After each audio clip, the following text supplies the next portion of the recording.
strong on it. No. I think I make my own purpose. Yeah. So you kind of say you kind of believe in the objective purpose. I suppose so, yeah. I make my own kind of purpose. I think life needs a purpose, but Yeah, but then it's up to me to decide. I don't think that's an external force. There's no external force. Not in my opinion, no. So you wouldn't believe that there's a creator that brought you into existence? Or? I mean, for me, I think I'm a guy that likes science. You know, I can see. I think a scientific explanation is what I lean towards. But would you say like science? Science. All it means is the study of the physical world. So when you say science is a study. It has an. Yeah, You need a creator to an all entity that is all powerful, that a necessary being. But is a creator not a human application of explanation of this?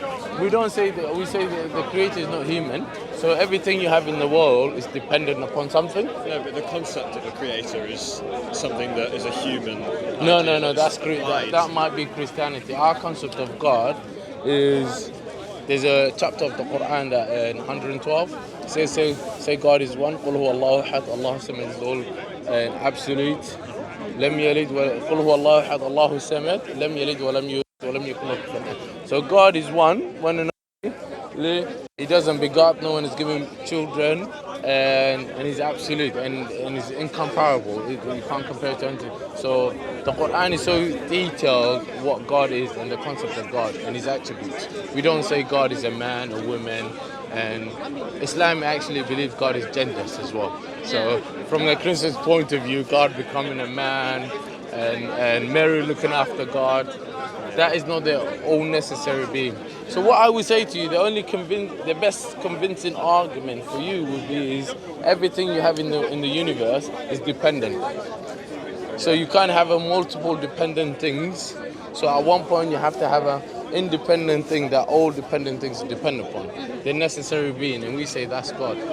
You may be right. You can't know for certain. I'm always open to it, you know. No, but in terms of, we don't believe God is just like an absent father. We say God created the universe and everything that you see and communicated with us through prophets and gave us signs and miracles and the intellect and the rationality to know Him. You see, when we say Him, obviously it's just a language. And sorry, like just to add something is that the most important thing is to teach us how to live our life, you know? Because everybody, like we don't know what's good for you is wrong for me, what's good for him is wrong for her. So we need that being to tell us. Just like when you buy a TV or a washing machine, you get this instruction manual to teach you. No, I really admire religion for the code of practice, the way to live. Absolutely. So what do you think of what I said, the fitrah? The fitrah the fitrah is just another word for natural inclination. Yeah. We say all children, everyone is born with a fitrah, the natural inclination to believe in God. And it's Islam that only preaches that. No other religion that. And I think there was a professor, I think in Cambridge or Oxford, who did research among children, and they concluded that all children are born believing God. You see, so in another word, concluded what they just said. Prophet Muhammad has said 1400 years ago that all children are born believing God. So like we're hardwired in to believe in God. But this is what Prophet Muhammad said, and he said it's the parents that socialize the children and turn them into the environment, turn them to Jews or Christians or fire worshippers. So I would say that's why we even use words like revert. So if you accept Islam today, we don't say you converted, we say you reverted. We have plenty of English, in fact there's 5-6 of them in that corner, all white British Englishmen that have accepted Islam, and it's the fastest growing religion on earth. So I say to you guys, revert to your original belief before you were socialized. Thank you very much. Really interesting. The great thing about it is that you guys are intelligent people, isn't it? Like, I mean, Islam, it teaches you. It's the only thing differentiate Islam. It's one of the things that differentiate Islam from any other religion is that Islam encourages you to ask questions and not just believe blindly. You know, you should. It will convince you. Yeah, that's what I think. I mean, the amount of people that revert every year. No. Islam is far from that. Islam actually elevates two things of you, your intellect as well as your emotional. Yeah. So Islam is not only emotional religion. I mean, every year 7,000 to 8,000 people roughly accept Islam. It's not all because of emotional reasons, it's all because of intellectual reasons. Absolutely, that's the main thing. So the Quran constantly says, don't you reflect of the creation of God, don't you see the signs of God, and it gives you a rational argument why you should believe in God. He will say like one of the things that if the entire universe come alone to create one fly, you know, the small fly, you will not be able to create it, you know. And the Quran has a lot of scientific discoveries as well that we just discovered modern day today. Yeah. That man didn't know, 7th century man didn't know, such as embryology, such as mountains. We only discovered recently that mountains have a deeper root.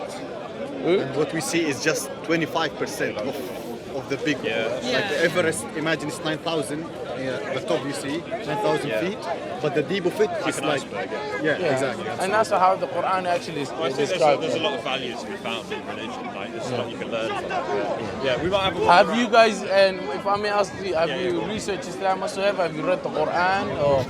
No, I haven't done that, no. Can I give you guys a spark why you should read the Quran? It's very quick. Quran is the only religious book in the world, in fact in the only entire world I would say, that has a falsification challenge. Do you know what a falsification challenge is?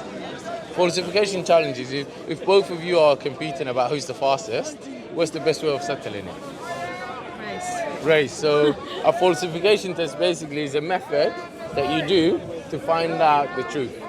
So in your the scenario that I've just given you guys, the falsification test will be to have a race. So Quran gives you a falsification test, a method of way, a challenge where you can do to know whether the Quran is from God or not.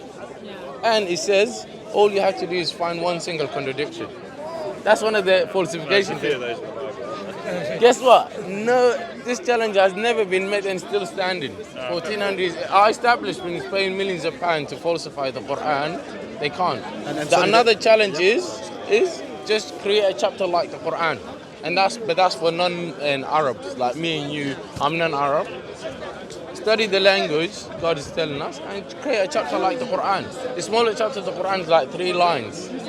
It's that small. So I would advise you guys to obviously read the Quran. It's a very miraculous book. You can get a copy literally at the front. There's one brother and other materials. Well, we wander around. Yeah, sure. Right, nice meeting you guys. Yeah, take care. Bye-bye. That's good, man. I'm really sorry. Thank you. No. Okay. Mashallah. You added your bit. Thank you.